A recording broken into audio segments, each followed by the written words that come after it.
Bueno, vamos a desarrollar el tema 3 que titula procesamiento de transacciones.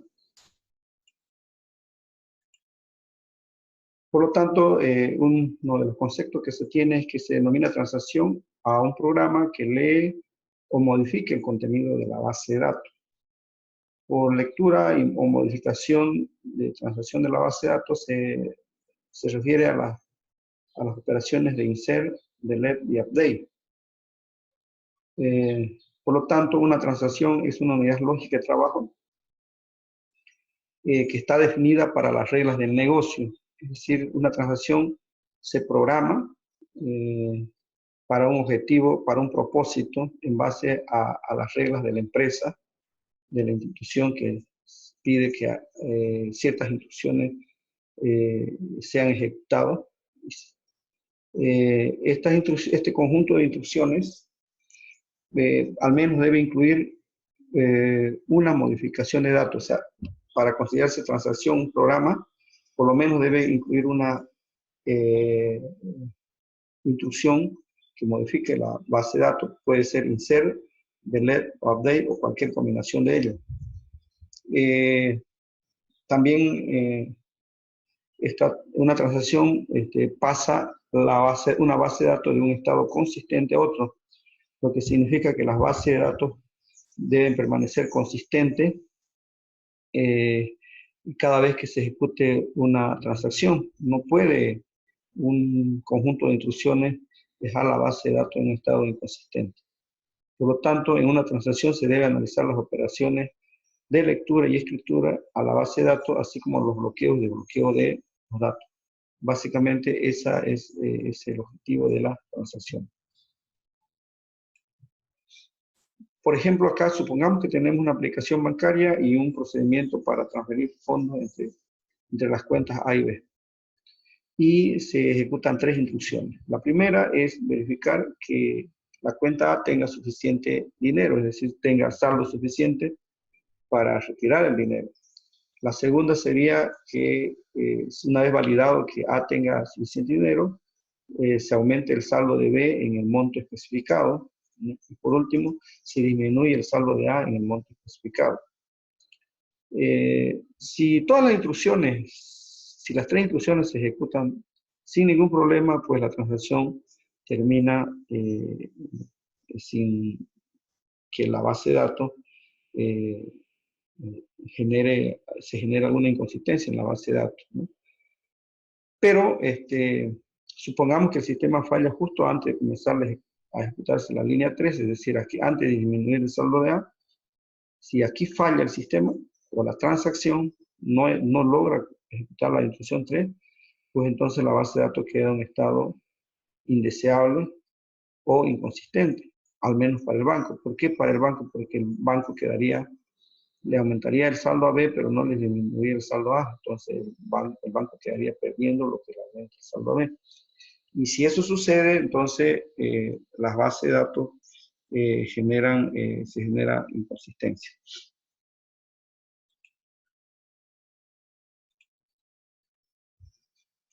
Una transacción puede llegar a fallar por distintos motivos, ¿ya? Y acá pasamos a citar algunas de ellas, o razones, ¿ya? Una de ellas es la situación excepcional detectada que hace que el programa no pueda continuar. Todos los programas, no solo de base de datos, sino cualquier otro programa, debemos controlar las situaciones excepcionales, o sea, situación, por ejemplo, la división por cero y otras situaciones que puedan ser excepción en la ejecución del programa, ¿no? Tenemos que controlar que ante cualquier excepción, el programa debe controlarse, ¿ya? Para que no se detenga. Puede haber una falla del programa, es decir, una falla en la lógica del programa. No olviden que los programas son desarrollados por personas y las personas pueden cometer errores, entonces puede fallar el programa en su lógica.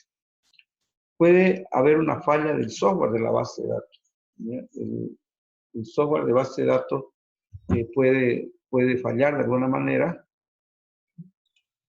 Otro motivo por el cual falla es la falla del motor de base de datos, también vienen con falla. El sistema operativo también trae falla, en algunos casos está fallando. Se cuela todo el sistema operativo y, bueno, se paran todas las transacciones, ¿no? El hardware con mucho más posibilidad todavía de fallas, puede fallar el disco, la memoria, el procesador y otros dispositivos de hardware que pueden fallar, ¿no? Los sistemas de comunicaciones, ¿ya? Puede fallar una transacción porque se corta la energía eléctrica y el servidor no cuenta con el respaldo de una batería o un UPS para continuar su ejecución. Se pueden también presentar conflictos, esto lo vamos a ver en el siguiente tema, en la concurrencia de las transacciones. Se puede presentar un problema de lo que se llama un abrazo mortal, ya un G-lock, ¿ya? Y bueno, esas son las principales razones por las cuales una transacción podría fallar y podría dejar, hay una gran posibilidad que si falla una transacción o se deja de ejecutar una instrucción que forma parte de una transacción porque es vista como una unidad lógica, pues existe una gran posibilidad de que la base de datos quede en un estado inconsistente. Los estados de una transacción están definidos en el siguiente esquema. Toda transacción empieza a activarse con la instrucción begin transaction. ¿Ya? Ahí debemos iniciar el punto de partida, es decir, aquí inicia la transacción, aquí, y todas las instrucciones que a partir de la instrucción begin transaction se ponen activas, o sea, toda instrucción de insert, delete y update empiezan a ser activadas a partir de esta instrucción. Luego pasa una transacción a estar parcialmente comprometida, es decir, cada vez que se ejecute una instrucción de insert, update o delete, esas instrucciones pasan a un estado parcialmente comprometida, o sea, están todavía comprometidas, pero de manera parcial. En otras palabras, se ejecutaron, pero están todavía pendientes de confirmar. Y una vez termina toda la transacción culmina con la instrucción commit. Todas las instrucciones que están entre begin transaction y commit, todas esas instrucciones, una vez se ejecute el comando commit, se da por terminada la transacción y todas las instrucciones de insert, delete y update están comprometidas, es decir, se confirman en la base de datos. Mientras tanto, mientras están en un estado parcialmente comprometida, pues se han ejecutado de manera temporal. Otra situación que se puede dar es que la transacción falle, o sea fallida por cualquier razón, cualquiera de las razones que citamos anteriormente, puede fallar, la transacción puede estar fallida, por lo tanto, el sistema de base de datos debe tener la capacidad de que si una transacción tiene instrucciones ya ejecutadas, pues el sistema debe revertir ante una falla, ¿no? Entonces, la instrucción al detectar una falla debe ser abortada y para abortar una instrucción se ejecuta con la instrucción rollback. Rollback no solo aborta la transacción, sino que además todas las instrucciones que se hubieran ejecutado o ya estuvieran parcialmente comprometidas son anuladas con la instrucción rollback y toda la transacción se cancela. O sea, todas las instrucciones ejecutadas hasta la falla, hasta el momento de falla, son anuladas, son revertidas con la instrucción rollback, dejando la base de datos en un estado inicial, es decir, como si no se hubiera ejecutado ninguna instrucción. Y la otra situación es que al iniciar la transacción, pues el sistema falle ya, ¿no? Por lo tanto, igual, al iniciar, si la transacción al inicio ya está fallando, también se debe aplicar la instrucción rollback. Para todos los casos, todo el conjunto de instrucciones que forman parte de una transacción, pues deben reiniciarse o cancelarse, o lo que se llama también revertirse, ¿no?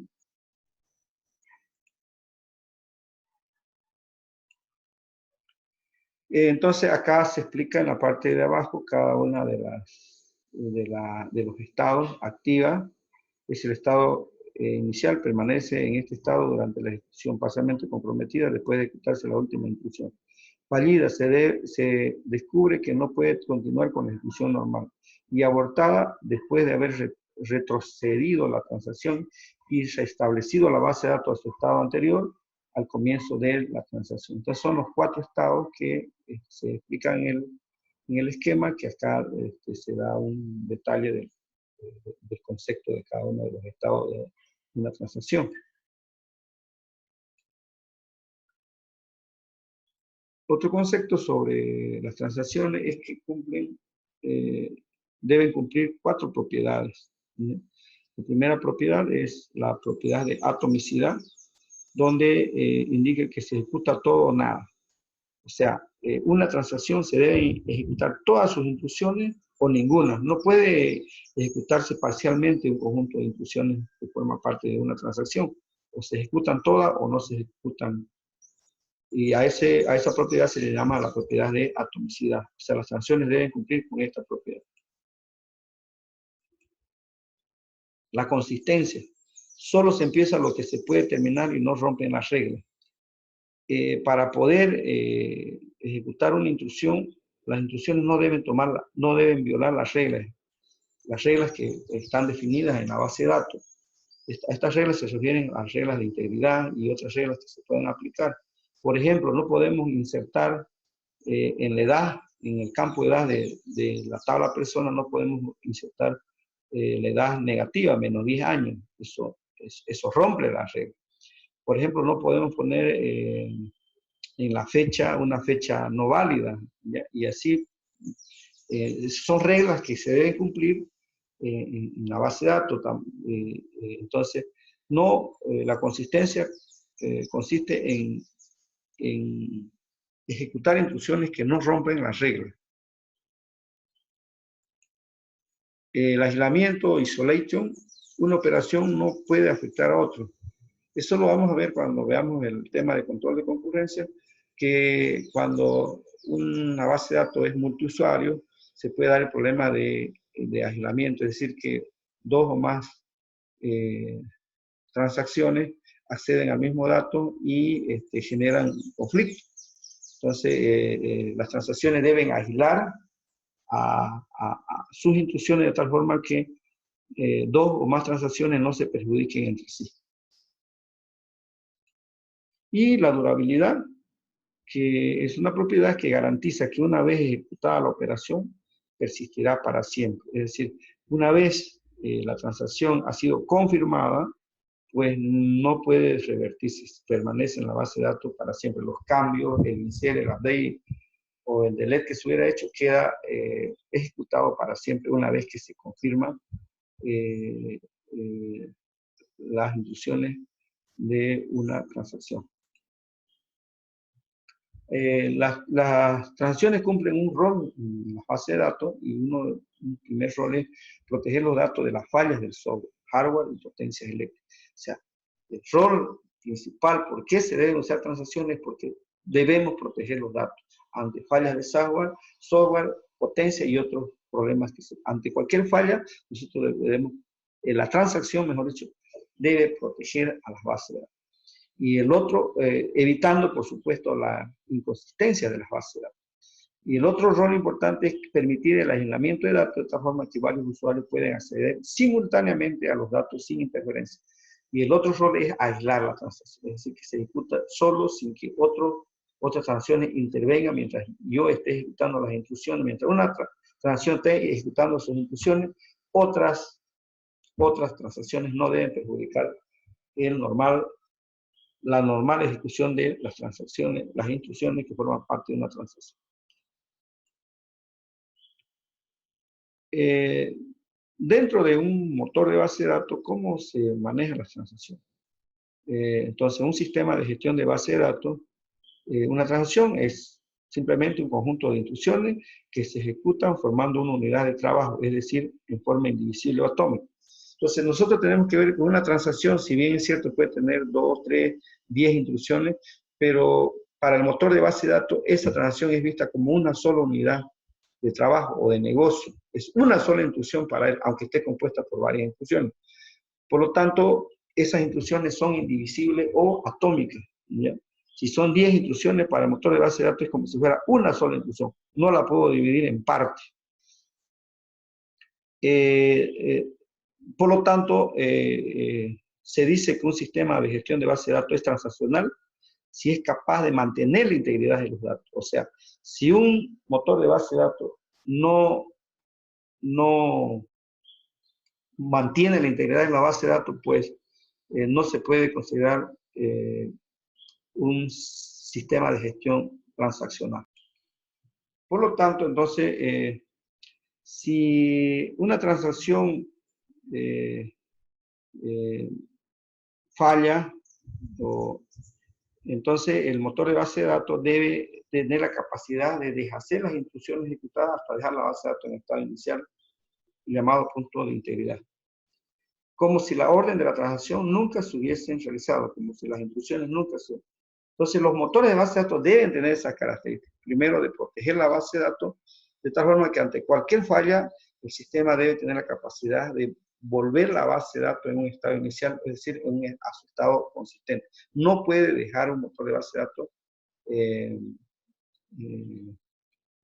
un motor de base de datos no puede dejar los datos almacenados que generen inconsistencia.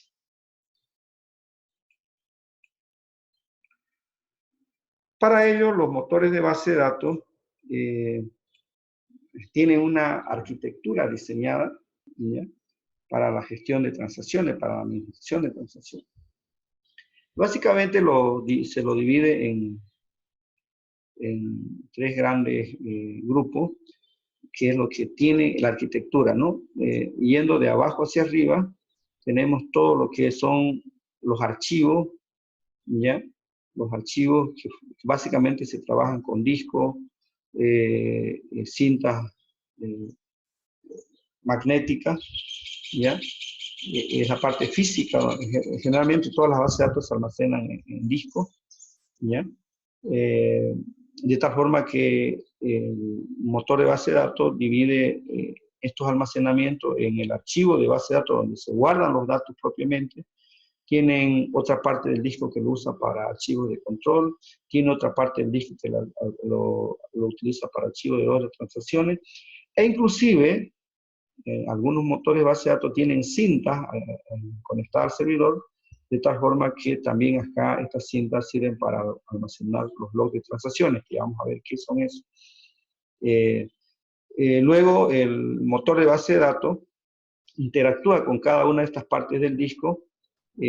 Cada módulo tiene módulos o procesos que son software, que tiene un módulo de escritura, de lectura y escritura de la base de datos, de base write, tiene módulo de checkpoint, donde cada cierto periodo graba en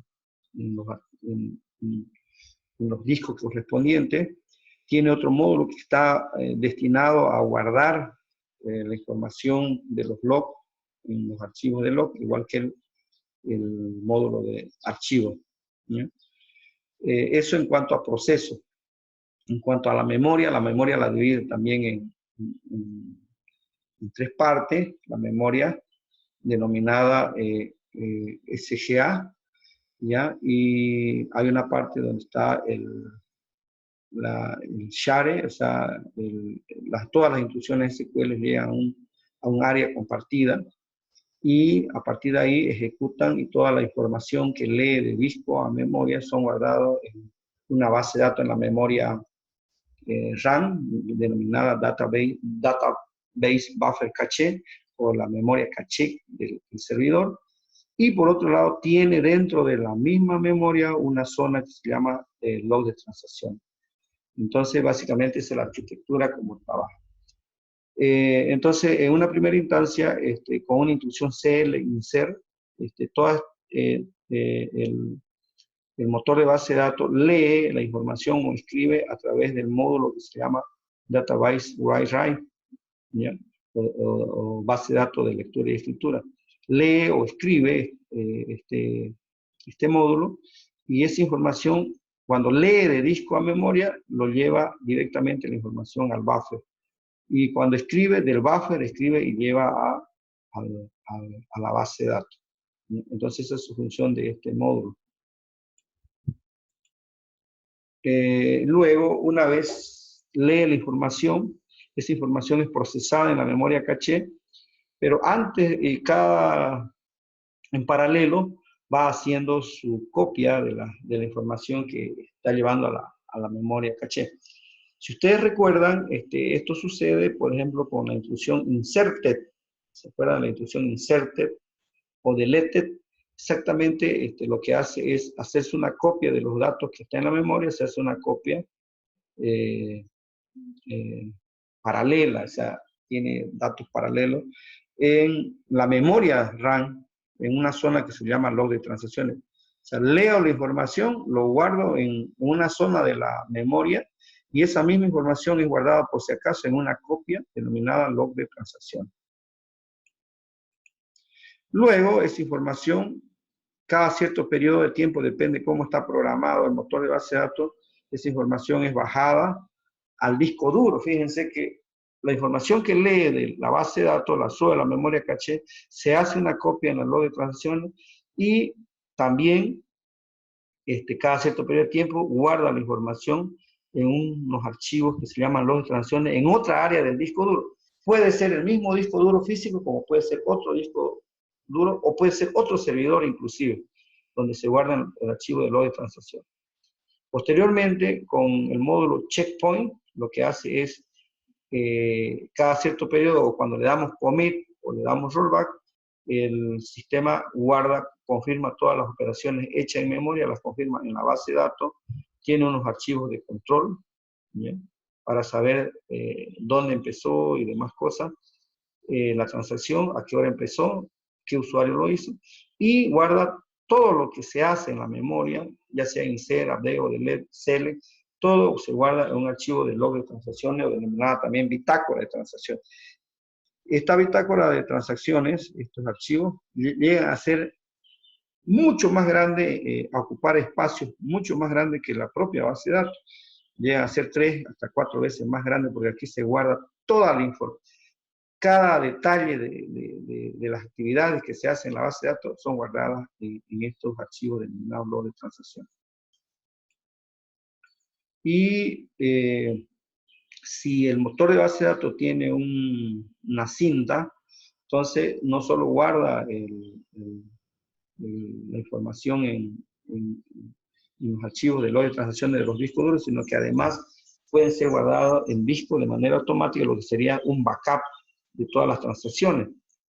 Esta cinta de log de transacciones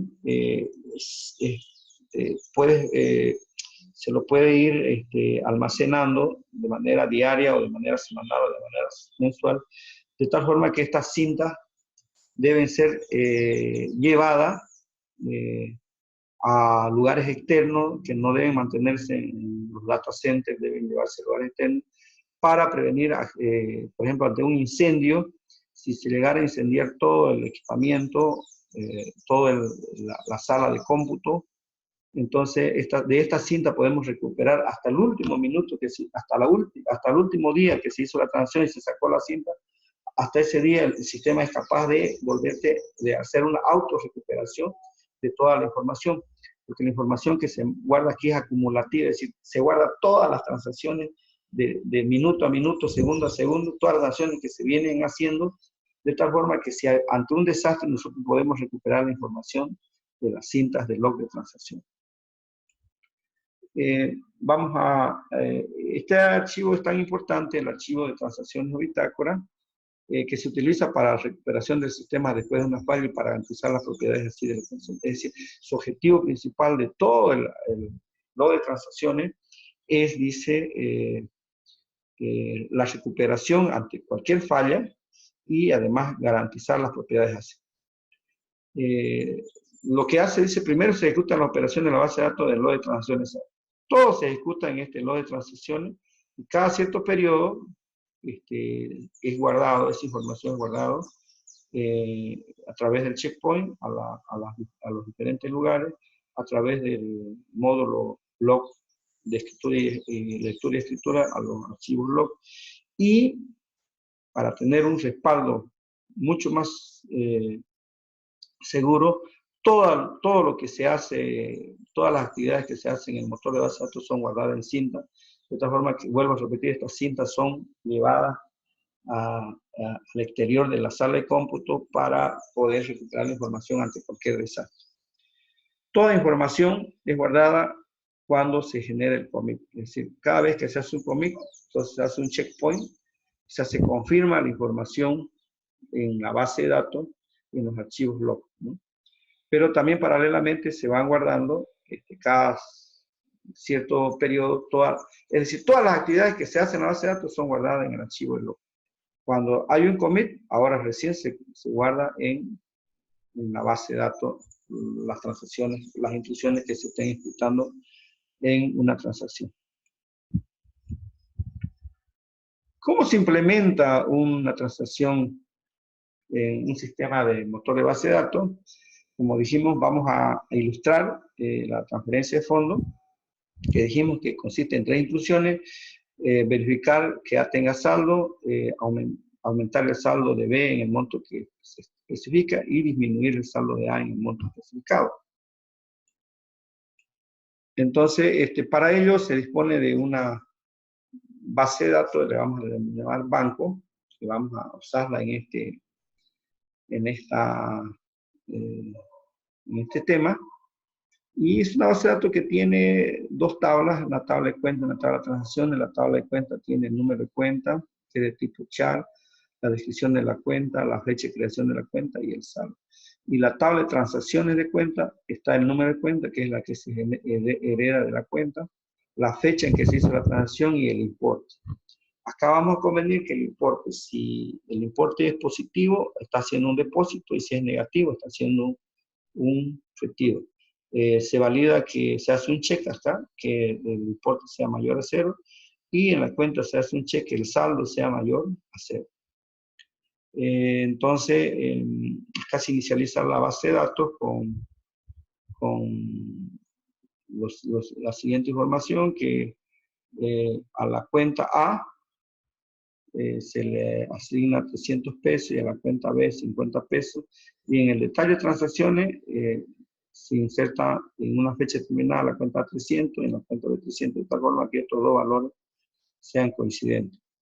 La instancia de la base de datos banco sería como se muestra en la parte de abajo. Quedaría de esa manera. Bien, las instrucciones que forman parte de esta transacción, programando ya, serían las siguientes. Entonces, esto podemos poner en una función, un procedimiento almacenado, ¿ya? Y declaramos el monto, el saldo. Entonces decimos el monto igual a 100. El monto es lo que vamos a transferir de la cuenta A a B. Y por lo tanto vamos y leemos de la cuenta, de la tabla cuenta, para el número de cuenta A, leemos el saldo. Decimos cuánto el saldo tiene. ¿Ya? Entonces, si el saldo es mayor al monto, entonces insertamos a la cuenta B ese monto. Quiere decir, hay saldo disponible para, le decimos, insertamos a la cuenta B el monto, actualizamos ese saldo de la cuenta B, insertamos a la cuenta A el monto, o sea, le restamos a A menos 100 y actualizamos el saldo de A también, ¿no? Entonces, las 2 primeras instrucciones son insert update. La una inserta el monto y actualiza el saldo de B. La otra disminuye el monto a la transacción A y actualiza su saldo. Después de ejecutar estas instrucciones, la base de datos quedaría de la siguiente manera. El saldo de A, que tenía 300, ahora va a tener 200. Y B, que tenía 50, ahora va a tener 150. ¿De dónde sale esto? Inicialmente A tenía 300, B tenía 50. Ahora, a B se le aumentó 100. Por lo tanto, 100 más 50 son los 150 que tiene acá B. Y A quedaría 300 menos 100 quedaría 200. Entonces, fíjense, después de ejecutar estas instrucciones que forman parte de la transacción, la transacción se llama transferencia de fondos.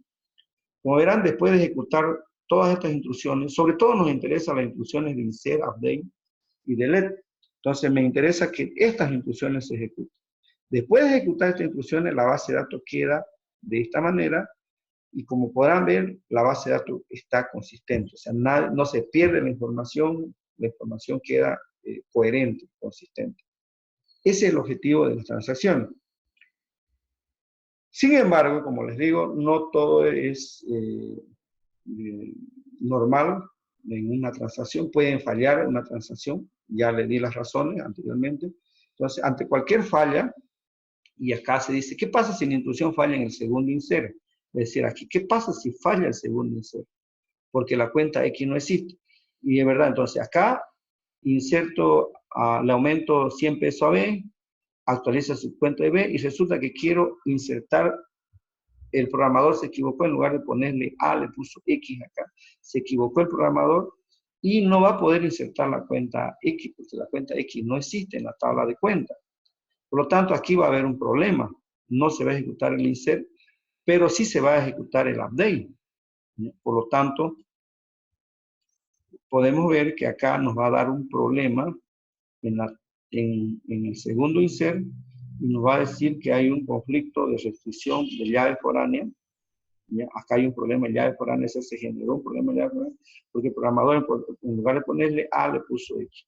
Y como verán, acá nos dice la instrucción insert se ejecutó, el update se ejecutó, el insert hubo un problema, pero llega a ejecutarse incluso el último update.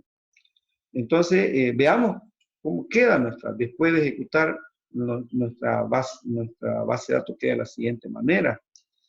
El saldo de A queda en 100, el saldo de B queda en 250. ¿De dónde sale esto? Resulta que A tiene 300, a A se le resta menos 100, ¿ya? A B se le inserta 100, a B se le inserta 50 y a B se le inserta 100. Por lo tanto, B tiene 250 y A solo tiene 100. ¿Ya? Entonces, acá se genera un problema. ¿Ya? El saldo de la cuenta A es 100 y las transacciones, como ven ustedes, las transacciones suman 200. La base de datos queda inconsistente. Si usted ve 300 menos 100 es 200. ¿Y acá cuánto tiene? Solo tiene 100. Eso porque no se ejecutó una intrusión. Basta que no se ejecute una intrusión, entonces aquí hay una inconsistencia de datos. Si usted suma el detalle, si nos sumamos el detalle, 300 menos 100 es 200. Sin embargo, el saldo, después de ejecutar con esa falla la transacción, el saldo es 100. El saldo de B es correcto. 100 más 100, 250. Por lo tanto, si planteamos así una transacción, si la programamos de esta manera, hay una gran probabilidad de, ante cualquier falla en la transacción, la base de datos queda en estado inconsistente. Se rompe la propiedad de atomicidad y se ejecutan todas las instrucciones o no se ejecuta nada. Acá se rompió esta propiedad de atomicidad. Para evitar violar las propiedades hacia las transacciones, se utilizan las cláusulas begin tran, commit tran y rollback tran. Veamos qué. Entonces, fíjense que la anterior programación, en ninguna parte había la intrusión begin tran. Entonces, para proteger las transacciones ante cualquier falla, pues debemos iniciar cualquier transacción con la intrusión begin tran. Y después de poner la intrusión begin tran, podemos poner cualquier intrusión insert, delete, update. Eso es lo que nos interesa controlar. Insert, delete y update. Si todas estas instrucciones se ejecutan correctamente, pues inmediatamente después de ejecutar cualquiera de estas instrucciones, podemos confirmar las transacciones con la instrucción commit tran. Y con eso queda confirmada las instrucciones de modificación en la base de datos. Si se presentara cualquier problema, entonces debemos ejecutar el rollback que cancela cualquier instrucción que se hubiera ejecutado. Y si falló en cualquier parte de la transacción, pues nosotros debemos tener la capacidad de ejecutar la instrucción rollback que cancela las instrucciones de modificación. Es decir, si es un insert, o si es un delete, o si es un update, rollback lo va a revertir, o sea, lo va a dejar como si no se hubieran ejecutado. Esa es la misión que tiene, o eso es lo que rollback tran hace, es revertir las instrucciones de insert, delete o update que se hubieran ejecutado y se hubiera presentado alguna falla en la transacción. Entonces, este modelo que se tiene para la estructura, mejor dicho, de una transacción que proteja la base de datos. Por ejemplo, también debemos combinar begin tran con la opción begin try y begin catch. En realidad, para que quede completa una transacción y proteja la base de datos, la estructura sería la siguiente. Entonces, cada vez que vamos a iniciar insert, update o delete, pues iniciamos con la instrucción begin tran y dentro de begin tran ponemos begin try y acá ponemos las instrucciones que modifican la base de datos como insert, delete o update, como está en el ejemplo. Si todo este bloque se ejecuta, si todas estas instrucciones insert, update se ejecutan, pues se ejecutan sin ningún problema. Entonces, confirmamos con commit tran. Si hubiese cualquier problema en cualquiera de estas instrucciones, pues el begin try salta de este bloque de instrucciones, salta a la zona de catch. Y en la zona de catch, pues se ejecuta el rollback tran. Entonces, esa es la estructura que debemos usar y esto se debe plantear de esta manera las transacciones. Por lo tanto, nuestra operación quedaría de la siguiente manera. Aquí ejecutaríamos las dos primeras instrucciones y vamos a suponer que aquí va a fallar en el segundo insert. Si falla acá, ¿qué es lo que va a hacer el sistema? Es saltar a la zona de rollback, porque aquí hubo un problema. Entonces salta al rollback tran y este rollback tran lo que hace es deshacer estos dos insert, el insert y el update lo deshace, lo anula, lo revierte. ¿Por qué? Porque hubo un problema en la tercera instrucción. Entonces, el begin try lo que hace es, ante cualquier error que se presenta en estas cuatro instrucciones, vaya al rollback. Si no hubiera error, pues entonces ejecute commit tran. Ese es el esquema, esa es la forma en que se debe programar una transacción en un motor de base de datos. Y los ejemplos que tenemos acá es específicamente para el motor de base de datos SQL Server. Bien, y de esta manera es como concluimos el tema de transacción.